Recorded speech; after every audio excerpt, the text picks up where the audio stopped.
Hello, welcome to the Libraries Unlimited podcast, and today we're talking to Rachel G, who is the service delivery manager of a fleet of trucks full of books, or as we like to call them, mobile libraries. And our fundraising assistant, Rosie Gitsham, tells us all about her book in the Lightning Book Review, and about the fundraising that we do for Libraries Unlimited.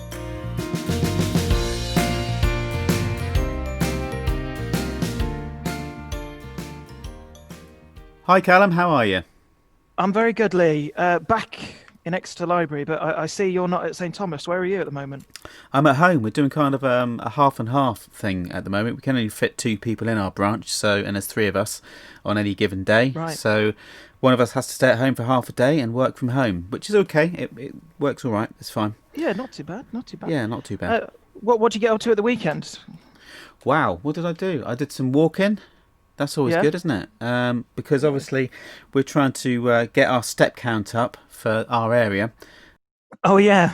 So essentially, within Libraries Unlimited, or we are having a cluster competition, which is a step counter competition throughout lockdown and beyond, where each member of staff uploads their step counts for the day onto this website, and it tots it up over the course of the different clusters, so kind of North Devon, sort of Central and East, and then Southwest.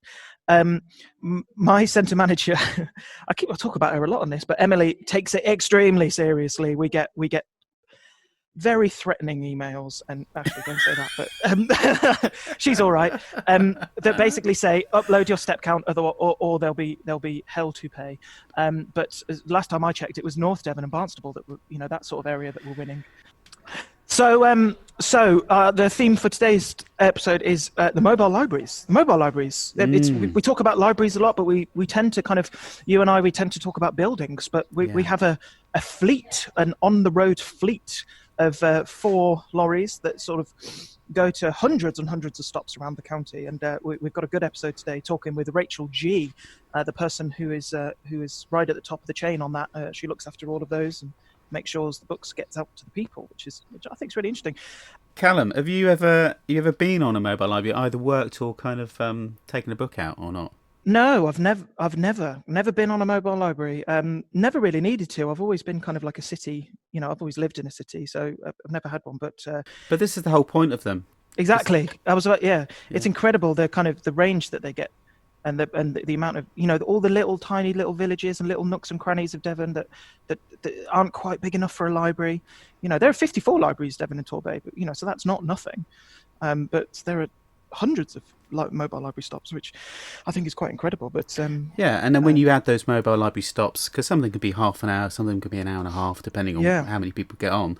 Essentially, that is your library of that village for that particular part of the week. So if you were to add all those stops on, in a way, you've kind of got a lot more libraries, if it makes sense, in Devon, hundreds. In fact. And their variety of books is really, really good. I was talking to Rachel, and the kind of stock turnover, they make sure that their shelves are really, really fresh, so that when it does arrive, there are new books on the shelf. You can obviously check their stock online as well, so that you can make sure that it's there on the shelf when you arrive. And from what I can gather, they've got a real serious personal relationship with the communities that they go to. It's very personal. Really good. It's quite a traditional setting. You still have that feeling of a branch library when you get on. Lee, would you like to go into the news? Okay, yeah, let's hit the news.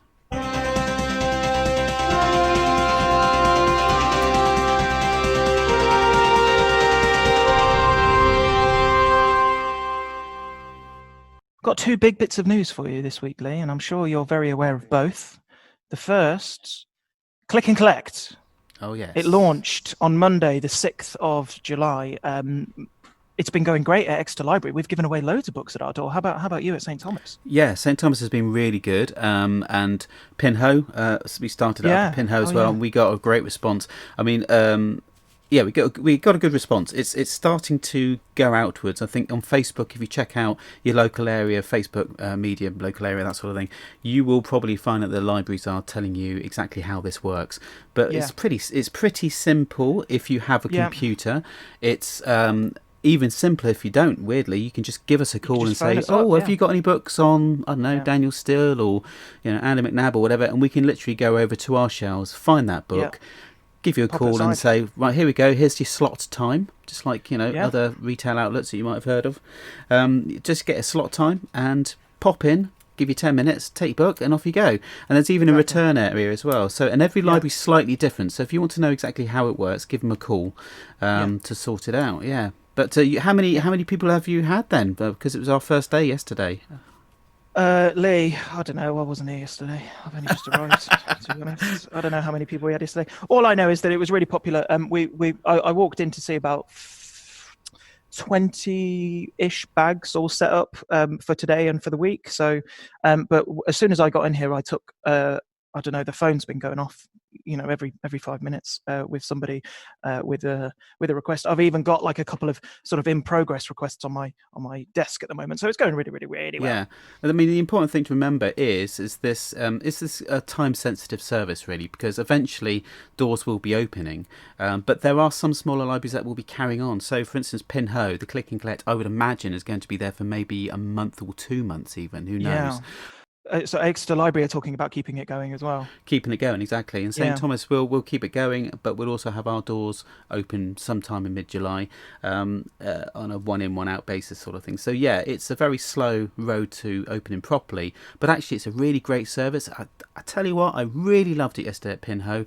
Somebody turned up at the door and you just couldn't, their faces, they're just so happy to see you. They really wanted to stay and chat, but obviously they needed to get on. But yeah, it was such a lovely service to do. So do call your library to see what they're operating and what kind of services are going on. Next bit of news, Summer Reading Challenge started on Saturday. The Summer Reading Challenge, we love it. The thing is, this year it's so weird because obviously we're not seeing the children and we're not handling books. It's very bizarre, but there are so many fantastic things going online. I mean, the amount of kind of videos that are going up. Sarah McIntyre, by the time this has come out, Sarah McIntyre would have been on actually. But there are lots of different things going on online. So check out your local Facebook pages or the library's Facebook pages for what's going on. So we launched on Saturday with Rob Pudner of Entertainingly Different. He was dancing in a stream. Dancing in a stream. He's an absolute crazy man, but he's so funny to watch. Hopefully you'll see Rob pop up in other libraries throughout summer as well. I say in libraries, I mean online. But so we're going to definitely have him back, probably towards the end of August, but we'll see. So do keep an eye out. There's, like I say, lots and lots going on online. So go and have a look. So now we will be talking to Rachel G, the Service Delivery Manager for Rural Services Libraries Unlimited, about the mobile libraries that travel across Devon and get the books to the people.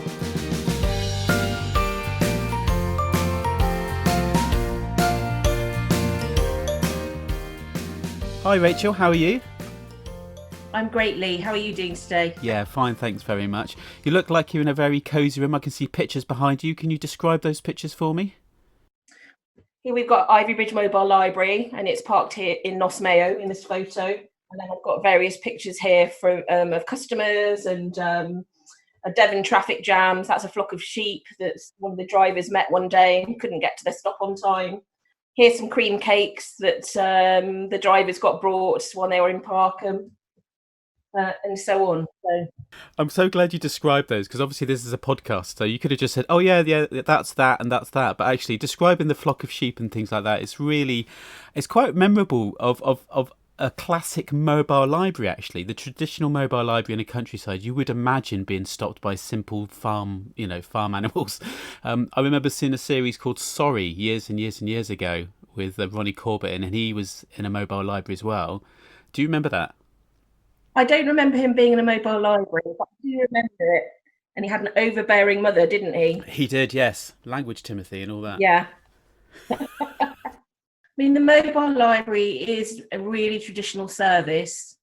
So it operates in the same way. We go out across, I think we go to around 320 rural communities across Devon every 4 weeks, around 380 stops. But, in the same way, as all libraries modernise, we have the latest bestsellers. We're just actually getting access to the internet. So when we go back on the road after lockdown, we will be able to offer a better service to our customers than we've ever had before. But there's still time to come on board, chat, meet your neighbours, and choose a good book to take away and read. Do you have any personal stories of mobile libraries? So I've been out on every mobile library, and I always enjoy meeting our customers and having a chat to them and hearing about what the mobile library means to them.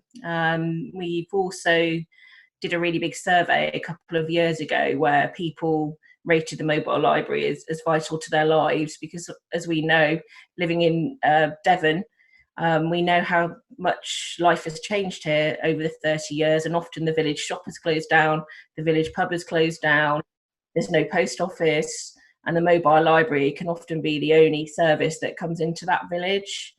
Most of our customers, though not all of them, are over 60. I think it's around 80% are over 60, and 40% of those are over 75. So they've often lived in a location for a long time and seen lots of changes. So they value being able to come on board and meet their neighbours and have a little bit of a social for half an hour, as well as choosing their books.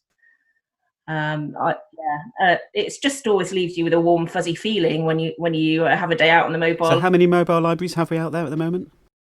So we've actually got 5 mobile libraries because we've got a spare one.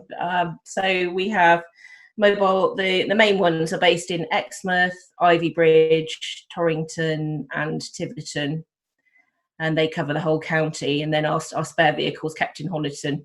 So that comes into service when the other vehicles are being inspected or MOT'd, or dare I say, breakdown, which does happen every now and again. So a long while back, when I was a younger librarian, I did a bit of mobile work as well. Some were accepting, obviously, modern day library cards, but some were still in tokens. We don't still do tokens, do we? No, and actually, when I first started working for Devon Libraries, somebody showed me a token, because I used to work at Tiverton Library, and they still had one there. It's a bit of a museum piece, but no, we have a computerized system. You have your library card the same as you do in a static library, but you do need a different membership card. So you can be a member of, let's say, St Thomas Library, but you might also want to use the mobile library when, I'm trying to think where it would be, near Exeter, I don't know, in Exminster, but you will need a different card because we check the books out for longer. You visit these stops and they are few and far between. It can be over a few weeks. How do people get hold of the timetables and information about this? So if you go onto the Devon Library's website, you can get you can search a full A to Z of our stops over the entire county. And then you can narrow that down to actually get the timetable for the mobile library that visits you, because they cover such big areas. It might not always be easy to think which one comes to my village. So, for instance, the one that's based in Exmouth covers part of Dartmoor, which you might not expect. So look on the full A to Z, and it will tell you which mobile library comes, which week on the timetable it is, and which day. And then also on the website, you can get a PDF file of the full timetable. So we've got a timetable that runs up until the end of December, live on our website at the moment. So tell me about mobile libraries and them kind of returning to the streets, as it were. Yeah, so our last day on the road was Friday the 20th of March, and that was a bit of a sad day because we really value our customers and seeing them so much. We've been ringing and keeping in touch with as many customers as we can, because, as I already mentioned, often customers say things to us like, "You're the only person I've spoken to this week," or, in the last 4 weeks. So staying in touch was really important for us and an important part of what we do. So what we're able to do is start a choose and collect service, which will involve our staff asking our customers a few questions about their reading likes and dislikes, and then selecting a maximum of 5 books for them, which we will deliver out to our stops. So just at the moment, it's the very end of June, and all the mobile library assistants are now back in their base libraries, and they're working through all their customer contact lists and ringing them and asking if they want that service.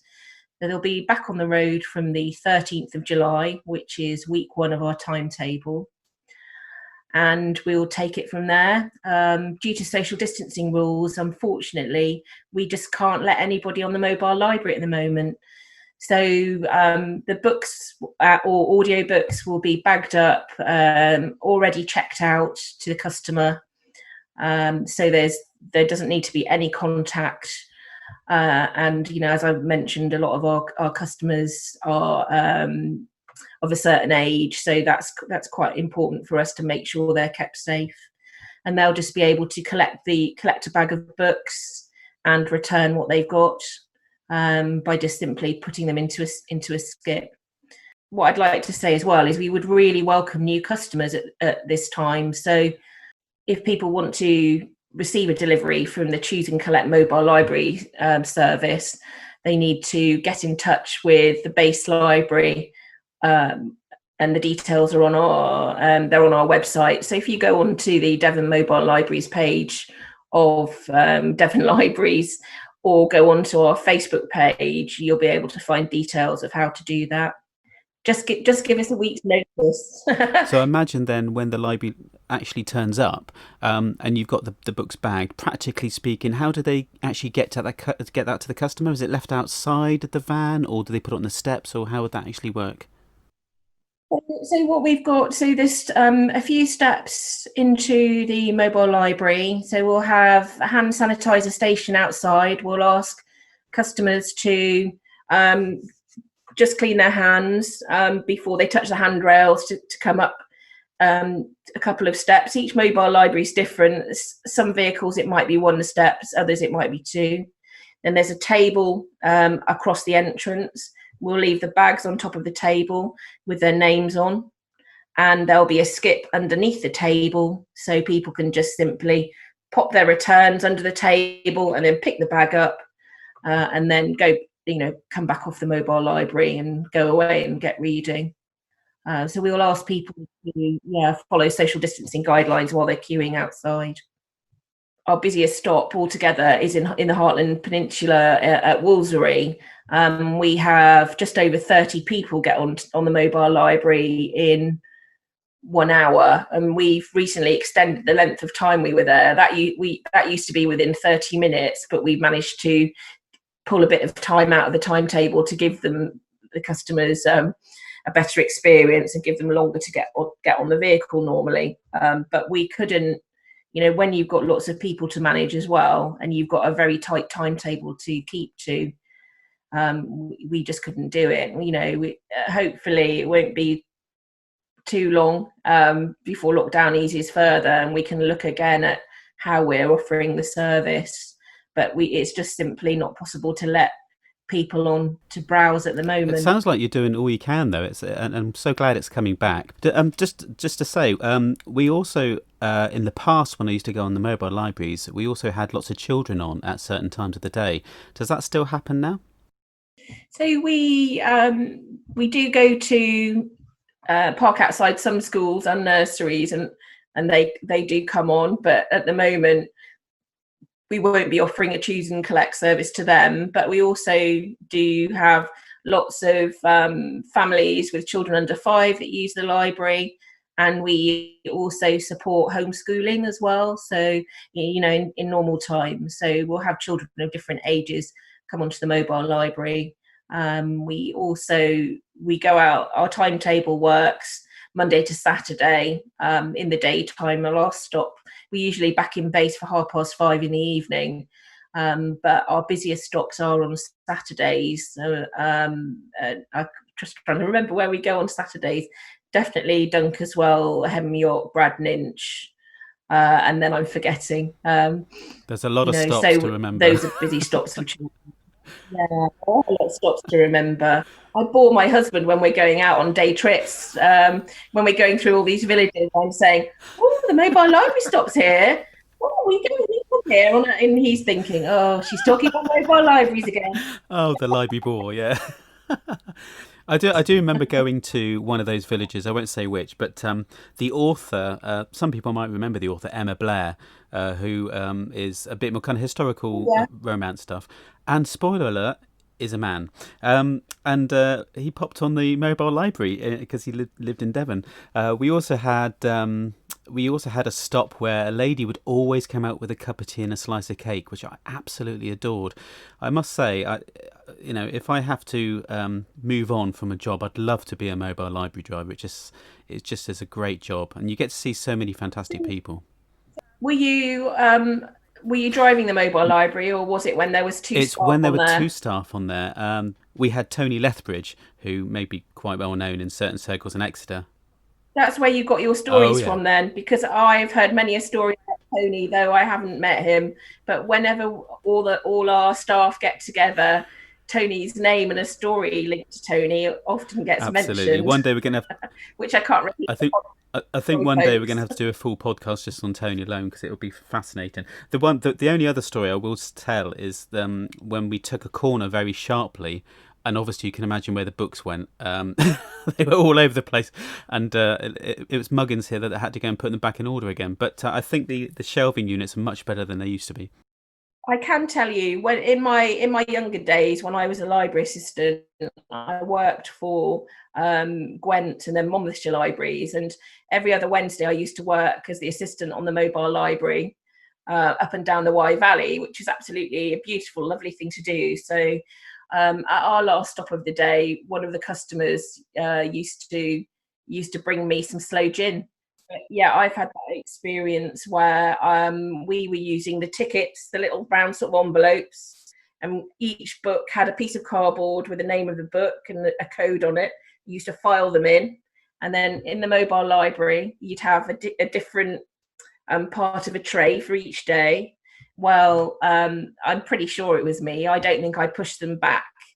Everything's got to be stowed away properly in the mobile library. I didn't push them back far enough.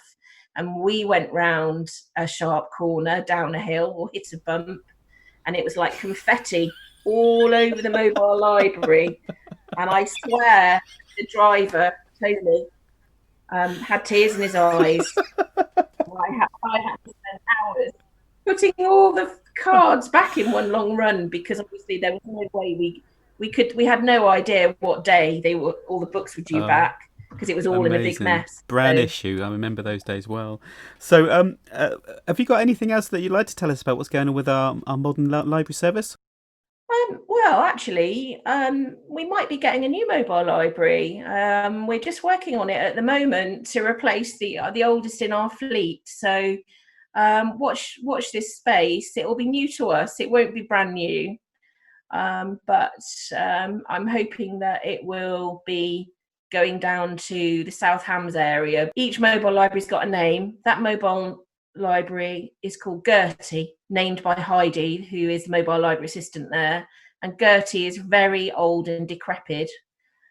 She's 14 now. So I'm hoping to bring a new mobile library into service. So we may need to do a little bit of crowdfunding or fundraising to just make the new vehicle, make Gertie number 2 exactly how we need her, and get her a new livery, so everybody knows she's part of Libraries Unlimited mobile library service. You heard it here first. We can fundraise for Gertie. That's a fantastic thing to do. Yeah. So listen, I know you read books. I mean, we've been very busy during lockdown, but what was your favourite book of the last 3 months, say? Oh, well, I can tell you about a book. I've got a book here that I'm about to start, and I can tell you about the sort of different genres of books that I enjoy reading.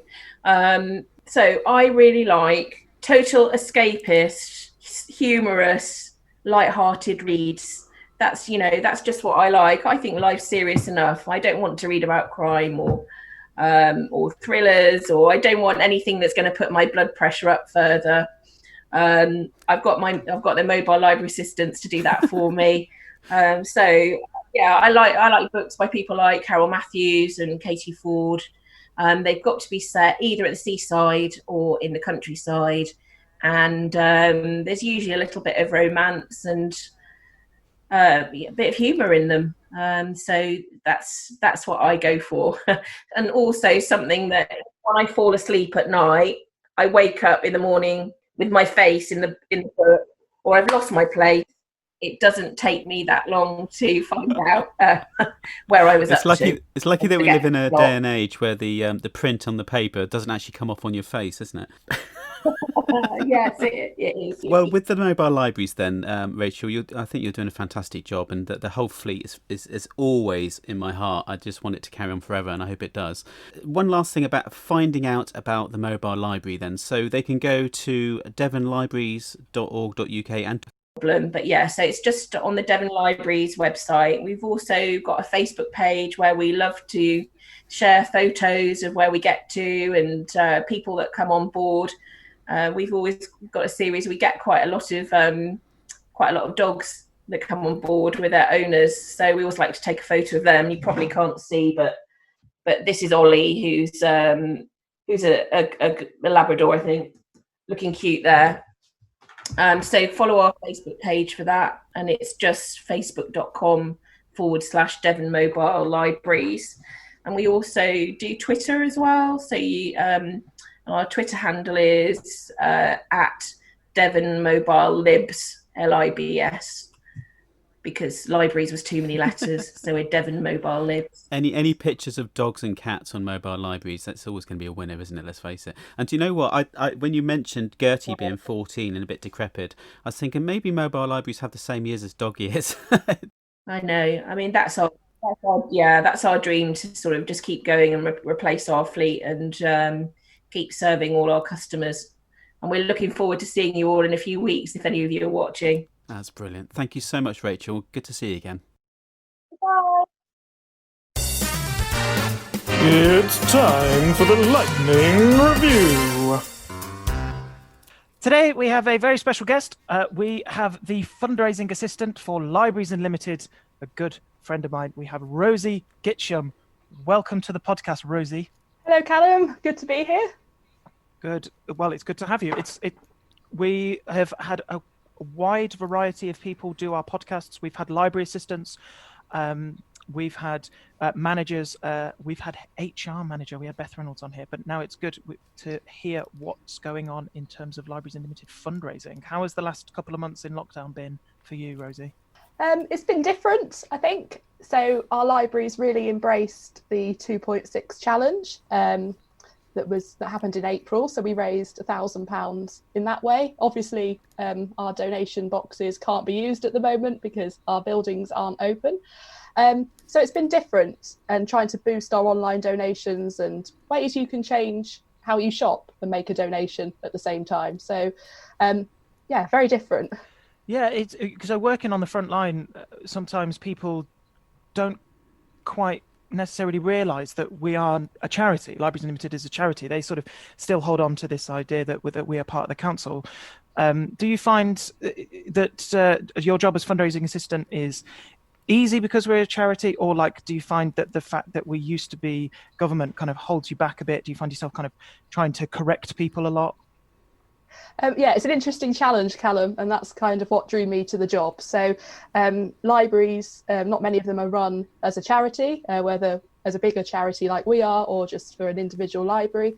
So it is a challenge working with staff and public to help them understand what we can now do as a charity and our ability then to seek donations and additional funding that we wouldn't do within a council. Earlier on in this year, I walked into the Tesco Metro in the middle of town, and the Libraries Unlimited was one of the kind of blue token boxes. So we were all voting on whether or not Tesco was going to grant us some money. What was that about? Was that something to do with you? So that was quite soon after I joined Libraries Unlimited, working with our service development manager, looking at reading for children. And we wrote and filled in a grant application to Tesco, and were lucky enough to be chosen as one of the 3 charities they wanted to support in their centenary year. And we came third, so we gained £10,000 that's going to revamp our children's scheme, and work's going on to do that at the moment. So fingers crossed. Yeah, fingers crossed. Well, yeah, when this kind of lockdown lifts and we go back to some sort of normality, I'd love to see what the plan is with that. But enough shop. let's get to why we're here. We're here to do a lightning book review. Are you feeling nervous? Are you feeling good? You got a big smile on your face. Nobody can see it, but obviously I can see it. Yeah, very nervous, Callum, and fingers crossed for me as well. So I'm ready for the challenge, I think. Okay, well, here we go. The book that I would like you to review today is Everybody Died, So I Got a Dog by Emily Dean. Few is all I've got to say. So Everybody Died, So I Got a Dog by Emily Dean. I took this book out because I listened to the Frank Skinner podcast, and Emily is one of the presenters on the podcast. And the book's about growing up with the Deans. So her family are quite interesting. Her father was an editor and her mother was an actress. And growing up with the Deans, there were various dinner guests. So somebody in Doctor Who would be sleeping over one evening, but they didn't have a dog. And she sort of didn't grow up in a normal family. Her sister, she was very close to, and the book's about Emily's relationship with her sister. And as the title says, everybody did die, unfortunately. First her sister, who she was really close to, and then her mum and her dad, all within 1 year. But eventually she does get a dog called Raymond, her little Shih Tzu, and it's about her relationship with the dog. So highly recommend book. Thanks, Callum. And I think I'm done. Rosie, that was one of the best reviews I've heard on this podcast. That was so that you could have written that down, and you could be like, you could publish that. I'll give you a transcript of what you said, and you write your blog or something, because that was incredible. Well, I'm really impressed. Thanks, Callum. I don't know what to say. Normally, sometimes there wasn't even an or an R, or you didn't hesitate. You were just like, this is what it is. I'll start here and I'll go here. It was almost like you prepped for it. Wow. No. She did not prep for it. This is a complete surprise, I promise everybody. So you definitely recommend it then? Yeah, really recommend it. And if you listen to the podcast, you'll know who she is. She was an editor for a fashion magazine as well. And just sort of hearing her story and what happened to her and her family. Yeah, really recommend it. Rosie, it's been great. Thank you, Callum. Brilliant. Well, Rosie, good luck with the rest of the fundraising, and I'll see you when we get back into Exeter Library. Thank you, Callum, and you. Bye. Lee, next week is our final episode, the final episode of the Libraries Unlimited podcast. It's been an emotional journey, but we've got to say goodbye. Wait a minute. I just need to get my tissues. That's better. Okay. Okay. You carry on.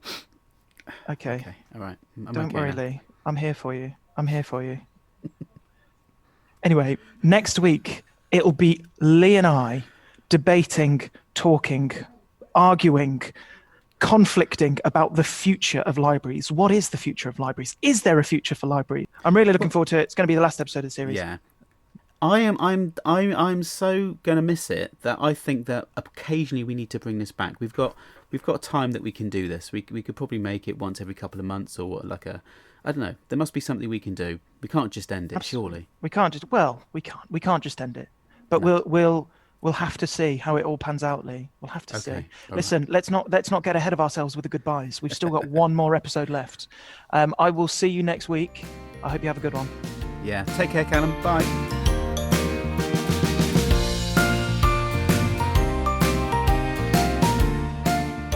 You've been listening to the Libraries Unlimited podcast. Thank you. If you would like any more information about our services or up-to-date news, then please go over to the websites. That's devonlibraries.org.uk and torbaylibraries.org.uk. And we'll see you again next week. Bye.